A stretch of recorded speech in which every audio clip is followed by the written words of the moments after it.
Mesdames et messieurs, bonjour et bienvenue dans cette nouvelle édition de FC Politique.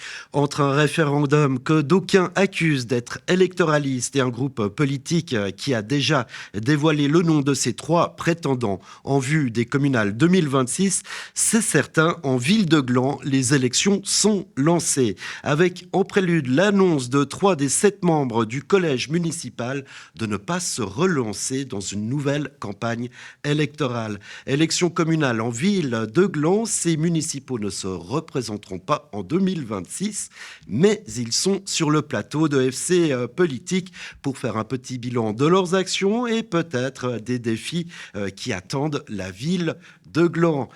Jeannette Weber, Gérald Cretonny et Isabelle Monet, bonjour, bienvenue sur le plateau de FC Politique. Alors, bonjour. C'est incroyable. Autour de cette table, j'ai 53 ans de municipalité. C'est plus d'un demi-siècle.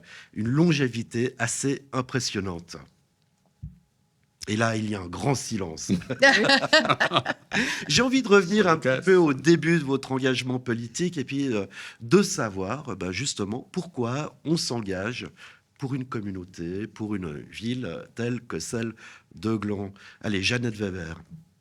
Oui, alors je peux dire que la politique, en fait, ça m'a toujours intéressée depuis que je suis très, très jeune. Mais après, j'ai fait beaucoup de choses dans mon métier et puis j'ai fait beaucoup de choses associatives ou avec les commerçants de Gland. Donc la politique, je l'ai toujours laissée un peu... Voilà, je me disais, ça sera pour plus tard. Et puis finalement, en 2011, je me disais, maintenant, je crois que c'est vraiment le dernier moment. Il y avait justement, c'était avant les élections.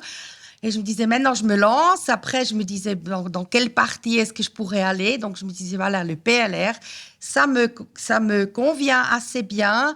Donc, je me suis lancée avec le PLR pour être conseillère communale. Et puis après, ça s'est passé, en fait, très vite parce que j'ai fait 5 ans au conseil. Je crois une année après que que je faisais partie du PLR, j'étais déjà présidente du PLR Gland, membre du comité régional et tout ça. Et puis, fil en aiguille, tout d'un coup, voilà, j'étais candidate pour la municipalité Et puis voilà. élue en 2016, voilà.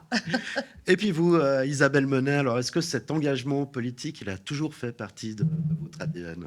Alors oui, l'engagement politique m'a toujours beaucoup concernée parce que je viens d'une famille où mon père avait été conseiller communal dans le canton de Fribourg et j'ai vécu ça par ma jeunesse. Puis ensuite, quand je suis arrivée à Gland, pendant bien quelques années, je ne me voyais pas vraiment y adhérer, tout simplement parce que j'avais trop à faire avec le travail, les enfants. Mais j'avais toujours un intérêt assez fort pour tout ce qui est politique au niveau cantonal, au niveau fédéral et puis mondial, bien évidemment. Et puis, en 2009, on m'a proposé d'entrer dans le groupe GDG. Et c'était en fait un groupe qui m'attirait. Et je m'y suis sentie tout de suite très bien. J'ai aussi j'ai fait partie du comité, j'étais trésorière. Et puis, en 2011, il y avait eu cette motion qui avait été portée par des membres du GDG pour que la municipalité passe de 5 à 7. Et je pense que là, il y a eu vraiment une opportunité et j'ai un peu sauté sur cette opportunité. Je me suis présentée et puis j'ai été élue. Et puis voilà, j'ai commencé à la municipalité et ça fait maintenant un peu plus de 14 ans. Voilà. Gérald Cretonny, alors vous, l'engagement, comment vous l'avez vécu? Vous étiez conseiller communal avant d'être le Mitterrand de Gland. J'aime bien l'allusion. Oui, alors bien sûr. Moi, j'ai commencé en 92 au niveau du conseil communal, dans le groupe GDG également. Et je dois dire que je n'étais pas forcément prédestiné à une carrière politique. Mais ça s'est fait un peu de manière naturelle avec des engagements au niveau associatif, etc. Puis de débarquer in fine dans ces forums politiques. Et c'est vrai qu'à l'exercice, on se prend quand même au jeu. Et du coup, alors j'ai fait comme Jeannette, j'ai été aussi président du parti avant de m'engager en municipalité. Et c'est venu tout naturellement. Voilà, puis après un engagement aussi au niveau de la députation, hein, Et au sein du PDC qui est devenu le centre. Mesdames, messieurs, je vous propose un peu de s'intéresser à cette ville de Gland que vous avez défendue donc en cumulé pendant 53 ans avec les défis. Et moi, j'ai été chercher dans les archives de Nyon Région Télévision. Je trouve qu'il y a un endroit qui résume bien un petit peu tous les enjeux de la ville de Gland. Je vais le dire sous le nom de sa parcelle nue, les Communets Borgeaux, puisque l'on parle de partenariat public-privé, on parle d'intérêt public pour développer du logement social, d'occupation des sols et aussi de commerce. Mais retour en 2013, à l'époque, on posait la première pierre des 50 logements subventionnés dans ce qui deviendra Econote. Ce vendredi avait lieu la pose de la première pierre du bâtiment dénommé A2 du nouveau quartier d'Econote à Gland. Un nouvel immeuble constitué de 50 logements subventionnés et construit sur la parcelle communale du projet. c'est un jour très important. Ce bâtiment, cette pose de la première pierre, signifie trois choses. Première chose, avec un droit de superficie qui est accordé par la commune, ça signifie la participation de la commune à une politique de logement volontariste. La deuxième chose, c'est on l'accorde à une coopérative, et les coopératives, c'est une garantie de stabilité sur les prix du logement à terme. Et la troisième chose, c'est un petit peu le laboratoire, c'est-à-dire que Econote nous permet finalement de tester des typologies d'appartements pour réussir à guider le choix de la population qu'on souhaite pouvoir avoir à Gland. Au niveau du budget, nous, ça va nous coûter zéro, étant donné que nous avons fait un droit de superficie en faveur de la société Coppelia, avec un droit de superficie qui est sur une durée de 75 ans. Les 15 premières années est gratuit, étant donné que le montant qu'on devrait recevoir va aller en réduction du montant du loyer. Et c'est uniquement après 15 ans que la ville de Gland va commencer à toucher un loyer par rapport au terrain qu'elle aura mis à disposition. Le bénéfice, ça veut dire que 50 appartements vont être occupés par des habitants, tout spécialement de notre ville, qui habitent Gland depuis 3 ans minimum, et des personnes qui rentrent dans les critères du subventionnement. Donc ça va être des jeunes, des familles monoparentales, tout plein de gens qui cherchent à se loger et trop souvent doivent quitter notre ville pour arriver à se loger à meilleur marché dans d'autres régions. Alors que le même jour l'on fêtait la fin du gros œuvre du bâtiment voisin, cet immeuble devrait pouvoir accueillir ses premiers locataires d'ici 15 à 18 mois. Et voilà, c'était donc en 2013. Est-ce que vous êtes d'accord de dire que finalement, Econote, c'est un petit peu un condensé de tous les enjeux glandois?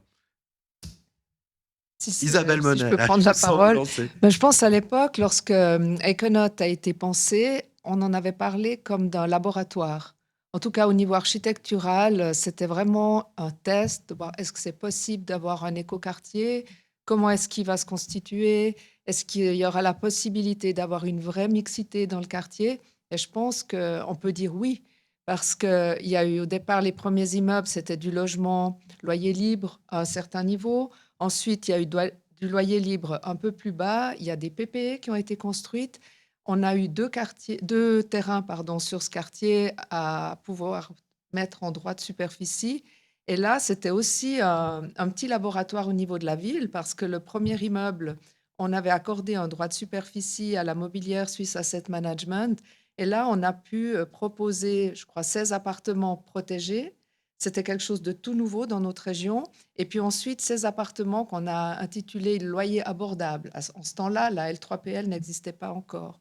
Et sur l'autre terrain, c'est justement la coopérative Coppelia qui a pu proposer 50 appartements. Et ce qui est intéressant, c'est aussi de dire que la plupart des locataires de ces appartements sont encore sur place. Il y a très, très peu de changements. Parce que dans le premier immeuble, il y a justement une belle convivialité qui s'est installée. Et puis, dans l'immeuble de Coppelia, comme ça a été dit tout à l'heure, il y a vraiment tout type de famille, de jeunes, de personnes âgées qui s'y retrouvent. Et lorsqu'on a cette mixité, c'est vraiment un gain de succès, je pense, pour que la vie se passe bien dans l'immeuble. Gérald Cretonnier, alors là, on est aux prémices des politiques, on va dire, sociales de la ville de Gland. Qu'est-ce que ça veut dire qu'avant, en fait, Gland n'était peut-être pas une ville ou pas assez développée ou où on ne prenait pas assez à bras-le-corps ces politiques de logement, ces politiques sociales parce que on trouvait de quoi se loger. Ah, je pense que, alors, tout d'abord, Gland est effectivement une ville à titre purement statistique à partir de 2001. Et, Donc, il mais dépasse les 10 000 habitants. voilà. Mais c'est vrai que l'état d'esprit de la ville et l'implication des habitants et du politique dans l'esprit d'une ville prend beaucoup plus de temps pour se mettre en place. Les villes historiques, elles ont des dizaines, voire des centaines d'années d'expérience. Gland n'avait pas cette expérience-là. Donc, c'était un défi qui était vraiment important. Mais je pense d'ailleurs que qu'au niveau politique, réellement, c'est qu'à partir des années de 2010, à peu près, que finalement l'esprit a tourné dans une forme d'urbanisation qui est consciente et puis qui est réfléchie. Et qui offre tous les services d'une ville. On va en Absolument. parler notamment avec, Mhm. par exemple, le service de la culture. Jeannette Weber, vous étiez commerçante. Hein. Cette problématique des commerçants, bah, elle se retrouve partout. Et puis, finalement, elle se retrouve aussi à Econote. Hein. Mais depuis, en fait, du point de vue des commerçants, j'ai envie de dire, est-ce qu'il y a eu une évolution? Est-ce qu'on arrive à résoudre la quadrature du cercle? Alors, je pense que c'est toujours, le commerce il doit s'adapter au monde. Et je pense que depuis 2013, il y a eu plusieurs étapes où ça a quand même complètement changé, aussi les habitudes des personnes. Mais en 2013, il y avait encore vraiment beaucoup de commerçants qui arrivaient quand même à vivre, qui organisaient des choses. On a nommé avant cette association des commerçants à l'époque, il y avait encore des soirées de Noël, enfin, les fêtes de Noël, les Endiablé, paraît-il. ouvertures et tout ça. Comment? Endiablé, des soirées endiablées. Voilà, tout à fait. Et puis, les commerçants, ils doivent s'adapter, mais on voit très bien quand il y a un nouveau quartier comme Eikenot, même s'il y a c'est comme aussi quand il y a un nouveau centre commercial qui s'ouvre à quelque part, ça prend toujours du temps, même des fois plusieurs années, jusqu'à ce que les gens, ils ont pris des nouvelles habitudes et puis ils vont vraiment là où il y a cette offre. Voilà, Ça ne se fait pas du jour au lendemain. ouais, c'est sur le long terme, hein, et puis c'est compliqué au quotidien. Mais ce que j'ai remarqué aussi en regardant un petit peu vos bilans respectifs, les affaires sociales, l'enfance, la culture, ce sont des dicastères ou des centres d'intérêt que vous avez tous eus, avec en toile de fond évidemment le bien vivre ensemble, hein, et puis ces petites choses qui font qu'on s'intègre dans une communauté. On va passer à vos bilans respectifs. Isabelle Monet, j'ai choisi pour vous un sujet qui concerne les boîtes à livres dans tout Gland. On est en 2017 et on inaugure celle située au centre sportif d'Ambord. C'est en fait l'occasion de créer un réseau de boîtes à livres pour permettre à tout un chacun de pouvoir partager, échanger des livres dont il n'a plus besoin ou il n'a plus envie, tout simplement pour que d'autres puissent en profiter, peut-être les mettre au fur et à mesure dans d'autres boîtes pour que d'autres personnes en profitent. Donc c'est vraiment l'occasion de partager, d'échanger des livres. Au départ, c'est des citoyens qui ont dit j'ai découvert une boîte à livres alors que je me promenais à Paris, un autre parce que j'étais à Milan. Est-ce qu'on ne pourrait pas avoir ce genre de projet dans notre ville? Il y a également la bibliothèque qui nous a proposé de créer quelque chose. Et puis finalement, on s'est dit qu'au niveau de la commission culturelle, ça pourrait être un très beau projet à porter. Et puis voilà, on arrive aujourd'hui, c'est l'aboutissement de ce projet avec l'inauguration des boîtes à livres. Alors l'objectif, c'est un peu... c'est donner envie aux gens de lire, déjà pour commencer, et de partager. Et plutôt que ces livres finissent à la déchetterie, qu'on puisse leur donner une seconde vie, une seconde chance de vivre ailleurs que dans une poubelle. Et là, l'idée des boîtes, c'est vraiment de recueillir ces livres qui contiennent des informations extraordinaires, des histoires merveilleuses, on peut rêver, et de partager, tout simplement partager ce qu'on a aimé lire et ce qu'on a donné, enfin ce qu'on aurait envie de donner à lire aux autres, tout simplement. À terme, il y aura 24 alvéoles pour récupérer ces livres. Et puis, des endroits insolites, la plage, la déchetterie, au milieu des quartiers, ou ici, comme au centre sportif d'Ambord. Voilà, tout à fait, parce que l'idée, c'est vraiment d'amener de la culture dans tous les lieux. La ville de Gland, sa municipalité a vraiment envie de pouvoir proposer une culture mobile. Donc l'idée de proposer des boîtes à livres va vraiment dans ce sens. On a vu l'été dernier, on a pu profiter du carabouquin qui s'est déplacé dans les quartiers. L'année prochaine, on aimerait pouvoir animer la plage de Gland également avec des animations littéraires. Et puis voilà, des boîtes à livres qui essaiment un peu partout dans la ville. Donc il y a des initiatives privées, par exemple l'initiative d'un enseignant aux Tuyères qui a décidé de fabriquer sa propre boîte à livres avec les élèves. Il y a des citoyens qui ont mis des boîtes à livres devant chez eux. Et puis autrement, nous avons les alvéoles qui ont été fabriquées par l'institution Le Repuy. Et puis voilà, petit à petit, il y a peut-être d'autres personnes qui auront envie de participer au réseau. Donc on les accueille avec plaisir. Il y a un site internet qui a été créé. Et puis sur ce site internet, on peut juste cliquer et puis voir où se trouve la prochaine boîte à livres. Voilà, un document d'époque, hein, comme la première fois. Donc, Isabelle Menet, alors vous, on l'a dit, hein, 15 ans de municipalité, 3 législatures, élu en 2011 lors du passage de 5 à 7 municipaux, élu au premier tour en compagnie, sauf erreur, Gérald Cretonny en 2016, et seul élu au premier tour en 2021. Vous êtes très aimé de la population. Vous n'avez jamais eu envie d'être syndic? Non. Non? Non, c'était pas mon truc. C'était pas votre truc? Non. Vous Non, l'avez pas du tout. J'y ai même pas. Franchement, on m'en a parlé, mais je pense syndic, c'est vraiment quelque chose qu'on doit porter du plus profond de soi.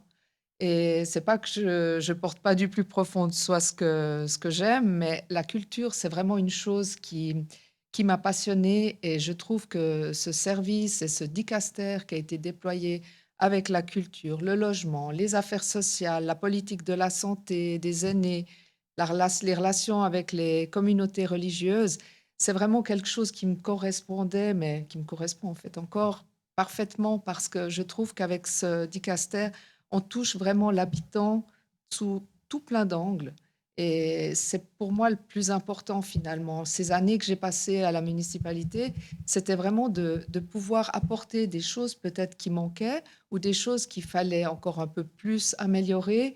Mais vraiment, l'humain, l'habitant, pour moi, c'est vraiment ce qui m'a fait, qui m'a enthousiasmée pendant toutes ces années. qui vous a fait kiffer, comme ils disent Ouais, j'aurais pas dit les comme jeunes. ça, mais Voilà. En tout cas, vous Ouais. resterez comme celle qui a mis en place le fameux service de la culture avec une personne au départ. Maintenant, combien de... On est à 17 actuellement, Voilà, sans compter les auxiliaires qui gravitent au théâtre. et Mais il s'est beaucoup développé, ce service de la culture, parce que maintenant, c'est service de la culture et des affaires sociales. Et là aussi, on a vraiment le logement aussi qui s'est déployé. On parlait tout à l'heure d'Eikenaut. Ben, après les débuts d'Eikenaut, on a mis en place le premier objectif logement en 2014. Là, on est en train de travailler sur le deuxième, en même temps en développant une politique de l'habitat. Et puis, ben voilà, la santé, le social, on est labellisé commune en ouais. santé. Et puis, excusez-moi de vous couper, mais beaucoup de festivals, hein, le folk, l'open air de Gland, la rénovation du temple de Gland. Alors ça, c'est pas un festival, l'inauguration de l'église catholique non plus. Le premier festival côte flûte. Festival de la côte, voilà, Voilà. c'est juste. Un été à la falaise, peut-être une frustration par rapport à Grandchamp, hein, peut-être de n'avoir pas eu de convention quadripartite, donc entre Grandchamp, la commune, le canton et Région d'Oignon. Est-ce que ça, c'est pas une frustration qui resterait? Écoutez, oui et non. Je pense pour moi, l'idée d'avoir une convention, c'était vraiment une forme de reconnaissance de ce théâtre. Le fait qu'il ne soit pas monté en association, c'est ce qui crée le problème. En tant que ville, on ne peut pas soutenir un théâtre et puis en même temps aller demander des sous au canton ou je ne sais où. Oh, mais c'est le Donc, but de cette convention, hein, que la ville donne, que le oui, canton donne, que la région oui, donne. mais en fait, lorsque la ville donne, elle donne. Si on prend Vision du réel, c'est une fondation à elle toute seule. Si on prend le Flûte Festival de la Côte, auquel on participait, tout comme la Donc région et il le faut, si je canton. vous entends bien, un Il peu faudrait- laisser l'oiseau s'envoler. Voilà. On va le dire Et là, politiquement. c'était quand même important, je trouve, de garder ce théâtre sous la main de la municipalité. Bah, tout simplement, on l'a vu pendant la période Covid, on a pu continuer à payer tous les collaborateurs, on a dédommagé tous les acteurs culturels qui auraient dû jouer au théâtre. Donc, je pense qu'il y a eu quand même une certaine garantie financière pour tous ces acteurs qui n'auraient peut-être pas eu à ce point-là au niveau d'une association. D'accord, le Covid, on va sûrement en parler parce que vous l'avez vécu de près. Les trois, je vous propose de passer à un petit bilan pour Jeannette Weber. Alors, pour vous, j'ai choisi la revitalisation du marché de Gland. On est toujours en 2017 et le marché prend de l'ampleur. Il revient, sauf erreur, pour la 3e année, rue de la Gare, devant le Bulls Pub. On a donc fermé la route pour la première fois. Et puis on espère que ça. On a mis plus de stands, on a plus de marchands, on a plus de vignerons aussi. On aura des gens on fera un tournus avec des stands qui s'échangent un peu à chaque mercredi. On aura donc un staff qui sera une base qui sera là tout le temps, tous les mercredis. Mais on a également un tournus, des stands qui s'échangeraient à chaque mercredi. C'est aussi pour faire un peu de pub. Chaque fois qu'on aura un événement à Gland, on va le mercredi d'avant mettre le stand qui va parler de ce qui va se passer. Par exemple, le week-end d'après, ça soit culturel ou on donne aussi la possibilité aux associations comme Vivac ou par exemple le Parlement des jeunes qui puissent aussi se mettre en avant puis présenter un petit peu ce qu'ils font. Autre nouveauté, ça concerne des caddies, je crois. Voilà, alors ça, oui, on est très fiers d'avoir ces caddies, donc je pense que ça va vraiment donner une cohésion. Si tous les amis du marché vont acheter un caddie, on a pouvoir prendre le slogan de l'ACG, donc l'Association des commerçants de Gland. Et puis on espère que les gens vont acheter ce caddie. On aimerait aussi, le but c'est que les gens viennent aussi à pied, parce que comme on n'a pas énormément de places de parc quand même autour de la gare, c'est sympa de venir à pied. Et puis après avec le caddie, c'est pas lourd, on peut partir avec le caddie à la maison, quoi. Plein, le caddie plein, quoi. Alors, on est le dernier mercredi du mois d'avril et ce marché débute jusqu'à quand il tiendra séance sur cette nouvelle place du village glandois? D'accord, donc on a une première série printemps-été qui dure jusqu'au 12 juillet. Après, on aura une pause estivale et puis on recommence le 23 août et pour se terminer le 11 octobre. C'est l'endroit où les Glandois se retrouvent, peuvent faire leur marché. Comme il y a aussi par exemple une boucherie, comme on n'a pas de boucherie à Gland, c'est parfait. Il y a des poissons, et puis il y a de quoi pour boire un verre, pour rester ensemble. C'est vraiment l'endroit convivial où les Glandois se retrouvent.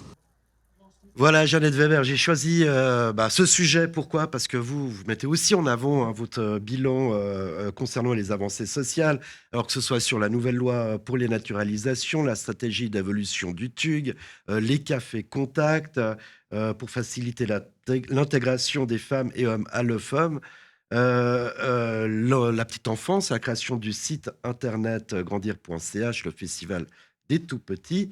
Voilà, mais ce marché, c'est vrai que c'est assez intéressant parce que effectivement, on dit qu'à Gland, il n'y a pas de centre-ville.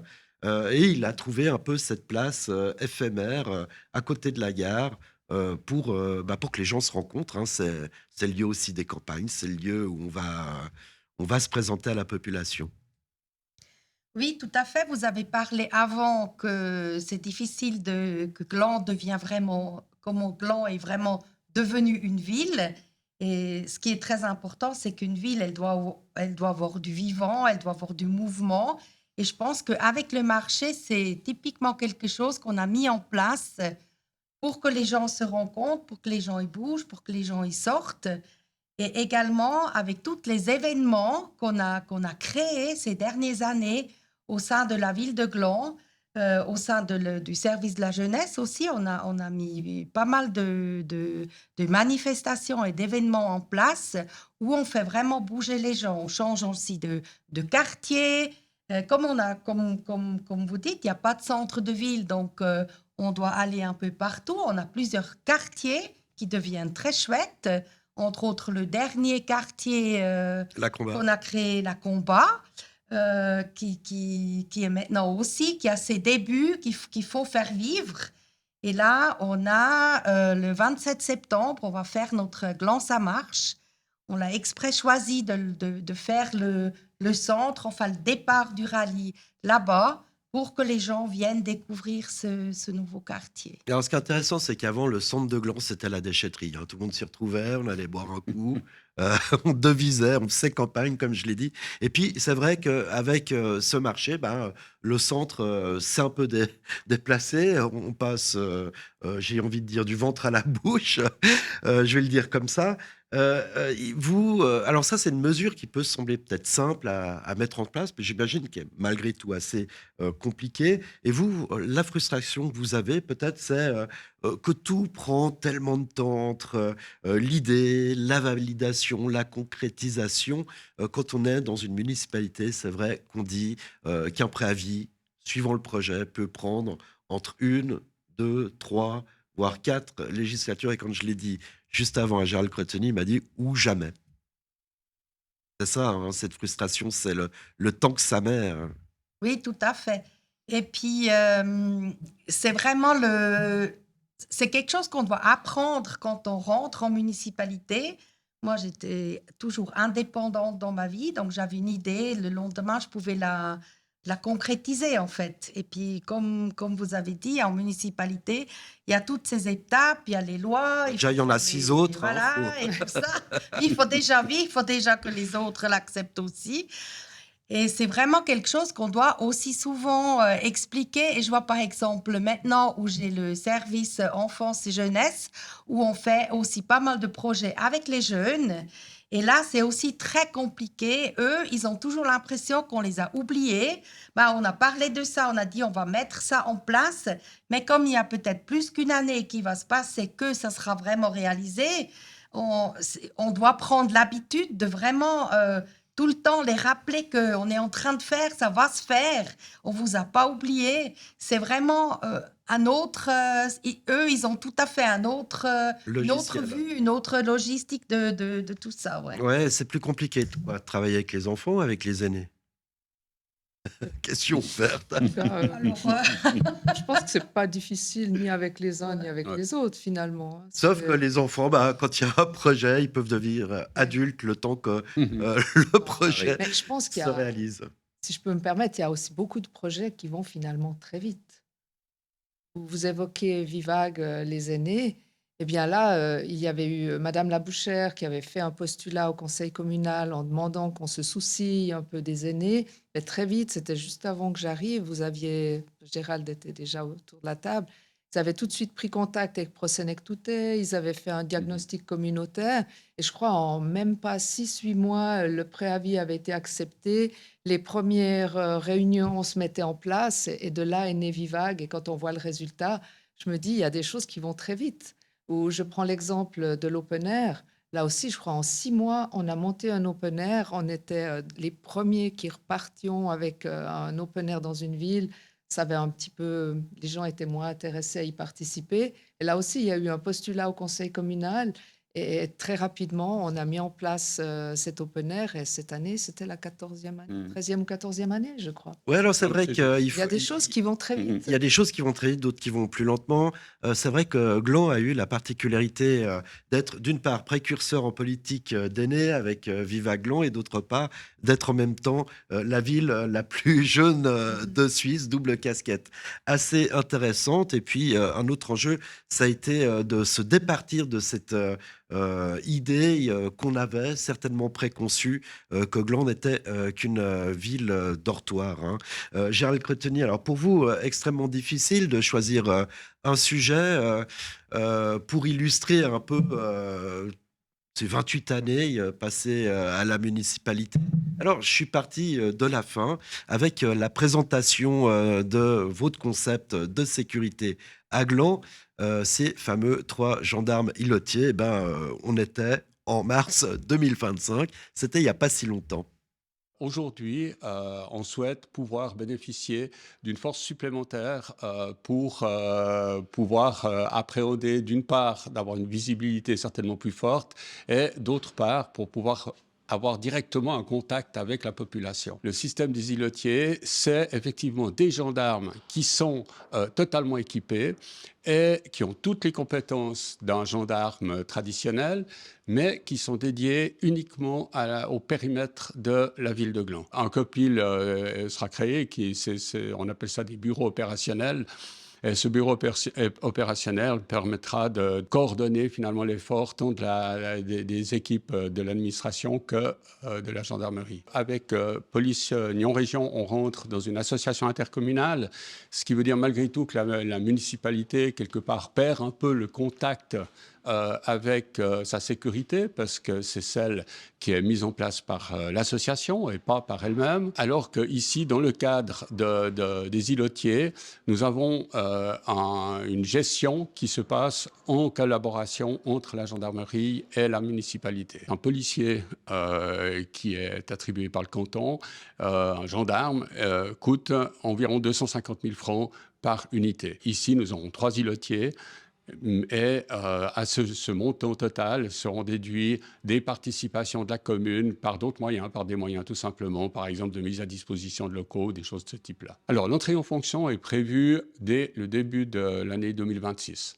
Voilà, puis ça a été validé par la suite par le conseil. Pourquoi j'ai choisi ça? Parce qu'on parlait finalement du temps que ça peut prendre. Alors, il y avait eu tout d'abord cette question de donner la sécurité à une police intercommunale ou de la garder pour soi. Euh, je trouvais assez intéressant de prendre cet exemple puisque la sécurité, c'est finalement les derniers événements du Conseil. Beaucoup tournent autour de la sécurité. Puis pour vous, c'est assez compliqué de faire une liste de ce à quoi vous avez touché. Par contre, on peut parler de vos fonctions. La syndicature entre 2006 et 2021, la députation au Grand Conseil entre 2012-2017, et effectivement aussi la présidence de Région de Nyon entre 2011 et 2021 jusqu'à 2021, où vous redevenez municipal. Énormément de casquettes. On vous l'a aussi un petit peu reproché d'avoir trop de casquettes, d'être un petit peu partout. Et puis des fois on dit partout et nulle part. Vous, qu'est-ce que vous en retirez de tout ça? Alors, de tout ça, moi, je vais partir d'abord sur la sécurité, parce que je trouve assez marrant d'ailleurs que vous repreniez le sujet en fait à l'envers. Oui, Euh, En fait, moi, j'ai presque commencé, alors c'est pas tout à fait juste, mais j'ai commencé ma syndicature avec le problème de la sécurité. Ça, c'était en 2006. Et puis, je la termine, en fait, avec de nouveau la question de la sécurité. Et là, il y a une boucle qui se fait qui est très intéressante, puisque, effectivement, on s'est retrouvé finalement dans une situation où on n'arrivait plus à trouver les vraies solutions pour le développement de notre police municipale. Et, les choses commençaient, au niveau cantonal, ça commençait aussi à discuter sur la vision qu'il devait y avoir pour la suite. Et on s'est rapproché d'une part de Nyon pour voir s'il y avait une possibilité de faire quelque chose. Et puis, d'autre part du canton, bien sûr, parce que le et canton au final, commençait à offrir des contrats de prestation. Alors, c'est le premier choix qu'il y a eu en 2006. Enfin, et on a signé d'ailleurs les documents en 2008. il va y avoir un Euh, contrat de prestation. Alors, je mais je m'excuse. ne voulais pas Ouais, rentrer dans tous les détails. voilà. Je dis juste, ça, c'était le début de cette aventure policière qui a commencé par, en fait, l'abandon de la police municipale et puis le contrat avec le canton. Et puis, finalement, la sécurité est hyper importante, à part ça, pour une ville. Donc, on se doit de garantir la sécurité à tout un chacun. Ça a bien fonctionné avec le canton, ce qui fait que, On arrive à une solution ce qui au fait que final. même si la proximité n'était pas géniale, finalement, il y avait ça qui était un petit peu problématique. Au moment où le canton nous a offert effectivement cette nouvelle solution qui est cette solution des îlotiers, on y a adhéré très vite parce que c'est la suite, en fait, de tout ce Mais- travail qu'on avait fait avant. Alors, effectivement, la boucle est bouclée, mais sur cette question d'avoir eu toutes ces casquettes, Ah, c'est ça qui vous intéresse. bah oui, bah oui. Mais je crois que ce qu'il faut voir aussi, Non, non, pas c'est pas que sur la police, là, je suis c'est... toujours sur... Non, mais je parle de la politique. Ah, la politique, pardon. On j'ai parle de la compris politique. Ça commence par les mêmes lettres, mais ça finit par la même chose. En fait, les casquettes, et on reproche effectivement à différents politiciens d'avoir plusieurs casquettes, souvent, dans certains domaines, il faut avoir une certaine expérience déjà de la politique pour pouvoir aller en avant. Et on demande des gens qui sont déjà finalement formés. qui sont déjà expérimentés. Si vous prenez la région de Nyon, c'est typique. On a un comité directeur avec, à l'époque, c'était principalement des syndics qui étaient là, et il fallait trouver quelqu'un pour la présidence. Mais tous les syndics qui étaient là étaient aussi syndics, bien sûr. Ils sont d'abord syndics, bien sûr, etc. Donc les casquettes, elles commencent à s'additionner. Et vous avez forcément plusieurs casquettes qui... Donc la je regarde fonction je regarde crée la Isabelle. fonction. Je regarde Isabelle parce que Isabelle est aussi dans ce domaine-là avec plusieurs casquettes qui touchent le social, qui touchent des organisations Oui, cantonales vous ou faites partie, alors, associatives. généralement, on dit, Donc, on a tous, dans les municipalités, en particulier dans les villes, on a tous plusieurs casquettes. voilà, ça s'additionne, hein, les fondations, les Voilà. associations, les dicastères, etc. Gérald Créteny, en quelques mots, promis, en quelques mots, cette fonction de syndic qui vous échappe en 2021, est-ce qu'il y a eu un petit peu de ressenti? Non, alors, En quelques mots. oui, en quelques mots. Non, en 2021, je m'étais quand même préparé à la perdre. Parce que même si le GDG me soutenait pour pouvoir continuer finalement cette représentation au niveau du poste de syndic, le fait, vous pouvez prendre tous les exemples que vous voulez, vous avez au bout de 3 législatures, il y a un fléchissement qui se fait. Il y a des gens qui n'avaient connu que moi à Gland, et puis il y a une volonté de changement qui est tout à fait naturelle. Et je m'étais préparé parce que j'imaginais bien que Christine Giraud allait vraisemblablement vouloir se présenter. Pourquoi être resté à la municipalité? Parce que en fait, au niveau des élections, j'avais passé d'une manière assez correcte. Je ne sais plus combien j'étais, 3e ou quelque chose comme ça. Donc, c'était assez correct. Et puis j'avais très envie de finalement retrouver cette ambiance collégiale, municipale, dans laquelle on rentre dans le service, dans laquelle on va effectivement plus loin dans les sujets que le regard un peu hélicoptère qu'on peut avoir en tant que syndic. Voilà, puis il y a eu justement cette politique de sécurité à pouvoir mener. Alors, le temps passe extrêmement vite, il va falloir être très concis. Mais malgré tout, on a l'impression que, par exemple, ce référendum contre Gare Sud, c'est un peu une réminiscence de ce qui s'est passé, par exemple, au sein du SPOP, au sein du fait peut-être d'avoir des gens qui sont contre un peu le travail collégial, municipal, enfin, qui ont des inimitiés.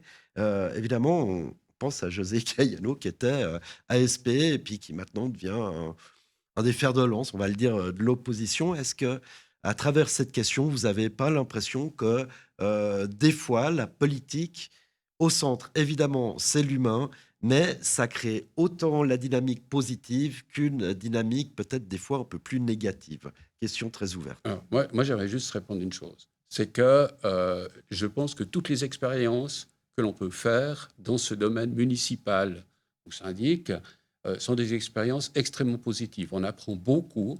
Et moi, je suis le premier à estimer que quelque chose sur lequel les difficultés sont là et que l'on doit réussir à maîtriser est un apprentissage juste fantastique. Il faut le prendre de ce côté-là. Il ne faut pas le prendre sur la notion des ennuis qu'on peut avoir, etc., des problématiques qui sont apportées sans résolution. La résolution, c'est surtout de pouvoir présenter un état d'esprit tout à fait positif. C'est important. Je vais résumer ça. La politique, c'est une course de fond et pas un sprint. D'où FC Politique. Oui. Ouais. Voilà. Jeannette Weber, on va parler un peu maintenant des défis qui attendent Gland. Je vais tous vous écouter, mais on arrive au terme de cette émission, malheureusement. S'il y avait un seul défi à Gland qu'il fallait résoudre ou qui se posera ces prochaines années, ce sera lequel? Alors là, je vais peut-être quand même parler de mon service que j'occupe en ce moment encore pendant une année. On a mis en place une politique pour la petite enfance. Et il va Et falloir on est- la continuer. Et maintenant, on va la continuer. Et puis maintenant, on va mettre surtout l'accès aussi sur la jeunesse. Parce que là, il y a encore quand même aussi des choses à faire. On a initié ce projet à la déchetterie. On revient un peu à la déchetterie. Oui, mais alors, un défi après, parce que c'est vrai, vous avez Un encore... défi. Après, bah, je peux dire seulement de mon dicaster, c'est comme on construit rien, puis qu'on met rien. Enfin, c'est la continuité. Et j'espère que la personne qui va reprendre ce dicaster après mon départ sera aussi ouvert et comprendra aussi les défis qu'il y a pour la prévention des jeunes et pour la continuité de l'accueil de la petite enfance, l'accueil de jour. C'est vraiment des thématiques aujourd'hui qu'on doit défendre et qu'on doit tout faire pour que ça puisse continuer. Isabelle Menet, un défi. Pour moi, c'est le logement. C'est vraiment quelque chose, je pense qu'il faut qu'on soit extrêmement vigilant si on veut maintenir la qualité de vie qu'on connaît actuellement, avec cette mixité qui est extrêmement importante. On a actuellement beaucoup de familles, on a des personnes âgées, mais c'est très très bien réparti au niveau de la ville. Maintenant, le gros problème, c'est avec le vieillissement, avec le manque de logements abordables, on risque de perdre une partie de nos familles qui trouveront plus à se loger dans notre ville. Et je parlais de l'objectif logement de 2014, celui qu'on est en train de développer actuellement. C'est vraiment de trouver des pistes, des contraintes peut-être pour pouvoir continuer de proposer des appartements qui soient dignes de notre population. J'aimerais juste aussi mentionner, cette année, on a eu 6 expulsions. Donc c'est vraiment une preuve qu'on retrouve des familles qui n'arrivent plus à payer le loyer au bout d'un certain temps. On a des familles de 4 personnes qui se retrouvent dans des appartements 3 pièces parce que le 4 pièces est juste trop cher. On a mis en place l'aide individuelle au logement. On a trouvé pas mal de solutions pour proposer ces personnes dans des appartements, logements, loyers abordables qu'on arrive à obtenir grâce à des préemptions. Mais malgré tout, je pense que ça va être un défi important pour Gland, mais aussi pour toute notre région. Et ça, il va falloir qu'on soit très vigilant. Et je pense qu'avec les PACOM, avec les plans d'affectation, qu'on puisse insister pour avoir un certain pourcentage. Il y a du travail pour Il y a du les travail générations futures de municipaux. Mais n'oublions pas nos familles, n'oublions pas nos habitants par rapport à ça. Voilà. Et Gérald Cretoni, alors pareil, en quelques mots. Non, moi, je pense qu'effectivement, le travail, j'espère que la municipalité conserve cette idée du travail pour la population, de manière très générale. Moi, je ne suis pas forcément pour la continuité absolue, parce que je pense qu'on a tous, d'ailleurs, quand on a commencé ce travail, on avait des idées et on avait envie de mettre en place certaines choses qui, parfois, sont des ruptures avec la continuité. Mais l'important, c'est tout l'enjeu qu'on met là-dedans, c'est toute l'énergie qu'on met là-dedans et l'écoute qu'on doit avoir de la population. Et ça, c'est le maître mot. Après, chacun fera ce qu'il voudra. Eh ben voilà, écoutez, c'est un très bon mot de la fin. Je voulais, en vous réunissant, montrer que il faut s'engager pour ces collectivités. Et à Gland, il y aura 2 journées importantes. Le 6 octobre, avec une soirée organisée par Politicienne. Le but, présenter l'activité de conseiller communal et vous dire engagez-vous. Et une autre plus proche, le 17 septembre, au marché de Gland. Ce centre provisoire qui a lieu chaque semaine à Nyon, où les chefs de groupe présenteront également ce travail. Mesdames, Messieurs, merci beaucoup d'avoir été présents.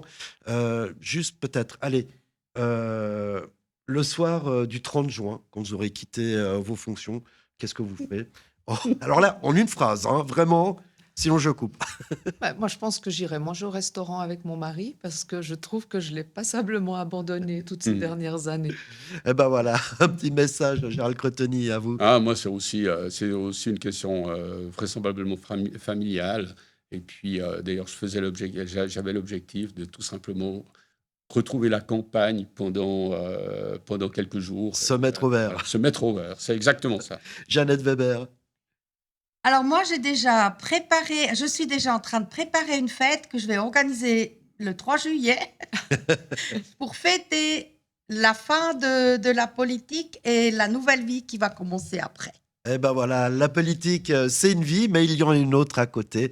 C'était FC Politique. La politique, c'est du sport. C'est un sport de fond. Engagez-vous et amusez-vous. À bientôt.